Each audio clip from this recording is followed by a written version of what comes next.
বিসমিল্লাহির রহমানির রহিম। প্রিয় দেশবাসী, আসসালামু আলাইকুম। প্রিয় বাংলাদেশ এখন এক মৃত্যু উপত্যকা। জুলাই মাসে সংগঠিত গণহত্যায় 1000-এরও বেশি ছাত্র ছাত্রীকে শহীদ করা হয়েছে। দেশের ছাত্রছাত্রী তরুণ যুবকদের বিরুদ্ধে গণহত্যায় এ পর্যন্ত কমপক্ষে 40,000 মানুষ আহত হয়েছেন। হাসপাতাল কিংবা বাসায় বাসায় মৃত্যু যন্ত্রণায় কাতরাচ্ছেন হাজার হাজার মানুষ। রাজধানীর এমন একটি কলেজ, বিশ্ববিদ্যালয় কিংবা দেশের এমন একটি জেলা উপজেলাও খুঁজে পাওয়া যাবে না যেখানে কেউ হতাহত হননি। ঘরে ঘরে চলছে সন্তান স্বজনহারা পিতামাতা আত্মীয়দের আর্তনাদ। এমন নিষ্ঠুর পরিস্থিতিতেও দেশে কারফিউ জারি করে চলছে গণগ্রেফতার। খুনি হাসিনা একদিকে কারফিউ জারি করে সেনাবাহিনী, বিজেপি, পুলিশের খুনি চক্রকে আন্দোলনকারীদের দেখামাত্র গুলি করার নির্দেশ দিয়েছে। অপরদিকে গণহত্যায় শহীদদের স্মরণে কথিত শোক দিবস পালনের নাটক করছে। হাজারো মানুষকে খুন করে প্রায় 1.5 লক্ষ মানুষকে আহত করে লাখো কোটি পরিবারের শান্তি বিনষ্ট করেও খুনি হাসিনার কোনোই অনুতাপ নেই। অথচ রেলের ভাঙা কাজ দেখে গণহত্যাকারীর চোখে কুমিরের কান্না।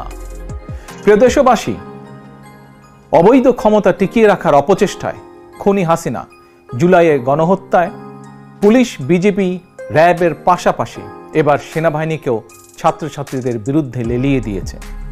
গণহত্যাকারী খুনি শেখ হাসিনাকে বাঁচাতে সেনাবাহিনী এখন নিজ দেশের জনগণের বিরুদ্ধে গোলাগুলি করছে আর শত্রুর সঙ্গে করছে গলাগলি। সেনা পরিবারের একজন সদস্য হিসেবে আমি সেনাবাহিনীর কর্মকর্তা এবং সদস্যদেরকে স্মরণ করিয়ে দিয়ে বলতে চাই, খুনি হাসিনার পৃষ্ঠপোষকতায় 2009 সালে বিডিআর পিলখানায় সেনা হত্যাযজ্ঞ চালিয়ে 57 জন সেনা কর্মকর্তাকে নির্মমভাবে হত্যা করা হয়েছিল। সেদিন নিজের সহকর্মীদের রক্ষা করতে আপনারা চূড়ান্তভাবে হয়েছিলেন ব্যর্থ। অথচ এখন সন্তান সমতুল্য ছাত্রছাত্রীদের বুকে গুলি চালিয়ে নিজেদের বীরত্ব জাহির করছেন আপনারা। বীরত্ব দেখাতে চাইলে অরক্ষিত সীমান্তে যান।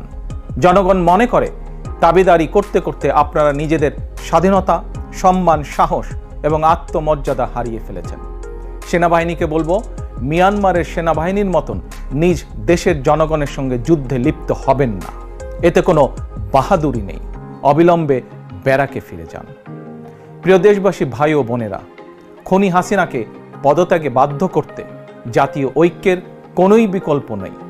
একজন রাজনৈতিক কর্মী হিসাবে, একজন বাংলাদেশি হিসাবে বাংলাদেশের পক্ষের শক্তি, গণতন্ত্রের পক্ষের শক্তি প্রতিটি রাজনৈতিক দল, সামাজিক সাংস্কৃতিক সংগঠন, শিক্ষক, বুদ্ধিজীবী, কৃষক, শ্রমিক, স্বল্প আয়ের মানুষ, শ্রমজীবী, পেশাজীবী তথা ধর্ম, বর্ণ নির্বিশেষে প্রত্যেক ব্যক্তি ও গোষ্ঠীর প্রতি আমি বিনীত আহ্বান জানিয়ে বলতে চাই, আসুন সবাই মিলে গণহত্যাকারী খুনি হাসিনার, খুনি সন্ত্রাসী বাহিনীর বিরুদ্ধে রাজপথে চূড়ান্ত প্রতিরোধ গড়ে তুলি।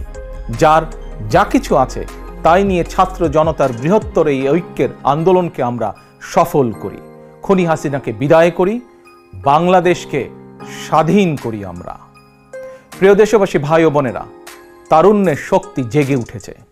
গণহত্যা, গণগ্রেফতার চালিয়ে তারুণ্যের শক্তিকে আর রুখে দেওয়া যাবে না। নির্দ্বিধায়, নিঃসংকোচে বুকে বুলেট আলিঙ্গন করে শহীদ আবু সাইদ প্রমাণ করে দিয়েছে দিল্লির কৃতদাস তাবেদার খুনি হাসিনার লেলিয়ে দেওয়া সেনাবাহিনী, বিজেপি আর পুলিশের খুনিচক্রের ভয় স্বাধীন বাংলাদেশের তারুণ্য আর পিছু হটতে রাজি নয়। ছাত্রছাত্রীদের বিরুদ্ধে গণহত্যা চালিয়ে বৈষম্য বিরোধী ছাত্র আন্দোলনের কয়েকজন সমন্বয়ককে গ্রেফতার করে খুনি হাসিনা চলমান আন্দোলনকে দমন করে দিতে চেয়েছিল। কিন্তু এখন সারা দেশের প্রতিটি জেলা, উপজেলা, ইউনিয়ন, পাড়া, মহল্লা, শহর, নগর, বন্দর কোথাও কোনো এলাকায় সমন্বয়কের অভাব নেই। একজন গ্রেফতার হলে সঙ্গে সঙ্গে আরেকজন ছাত্র কিংবা ছাত্রী সমন্বয়কের দায়িত্ব গ্রহণ করে আন্দোলন অব্যাহত রেখেছেন। খুনি হাসিনা পতনের এই আন্দোলন এভাবে এখন সারা দেশে স্ফুলিঙ্গের মতন ছড়িয়ে পড়েছে। হাসিনার পতন না হওয়া পর্যন্ত ছাত্র জনতার ঐক্যের এই আন্দোলন আর থামবে না। প্রিয় ভাই ও বোনেরা, হাসিনা একজন ঠান্ডা মাথার খুনি। খুনির কাছে খুনির বিচার সম্ভব নয়। গণহত্যাকারীকে বিদায় না করা পর্যন্ত গণহত্যার বিচারও সম্ভব নয়।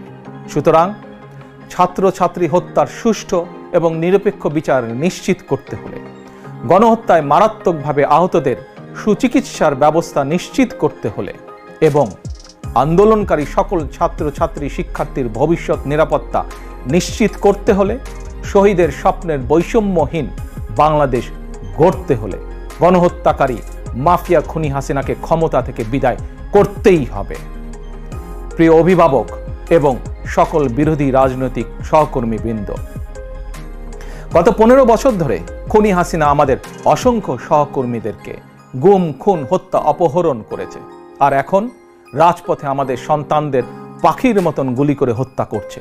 এমনকি ঘরের ভেতরে আমাদের শিশুরাও নিরাপদ নয়, আমাদের মা বোনেরা নিরাপদ নয়।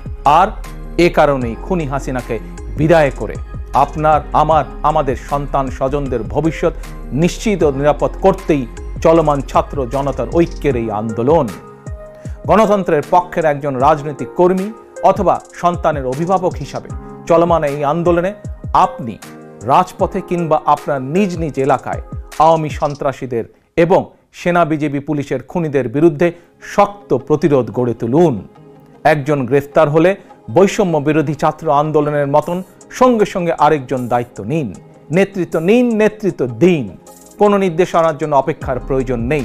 নির্দেশনা একটাই, দাবি একটাই, দফা এক, দাবি এক, খুনি হাসিনার পদত্যাগ। খুনি হাসিনা বিদায় না হওয়া পর্যন্ত ছাত্র জনতার এই ঐক্যের আন্দোলন চলবেই চলবে। আমাদের ছাত্র ছাত্রীরা জীবন দিয়ে শিখিয়ে দিয়ে গিয়েছে, আমাদের সন্তানেরা জীবন দিয়ে দেখিয়ে দিয়ে গিয়েছে। ঐক্যবদ্ধ প্রতিরোধ গড়ে তুলতে পারলে খুনি হাসিনার বিদায় সময়ের ব্যাপার মাত্র, ইনশাল্লাহ। সর্বশেষে খুনি হাসিনার বিরুদ্ধে তারুণ্যের এই চলমান আন্দোলনে কবি রকিব লিখনের একটি সাহসী পংক্তিমালা দিয়ে আমি শেষ করতে চাই। যদি তুমি ভয় পাও তবে তুমি শেষ, যদি তুমি রুখে দাঁড়াও তবেই তুমি বাংলাদেশ। আল্লাহ হাফেজ। বাংলাদেশ জিন্দাবাদ, বাংলাদেশ জাতীয়তাবাদী দল জিন্দাবাদ।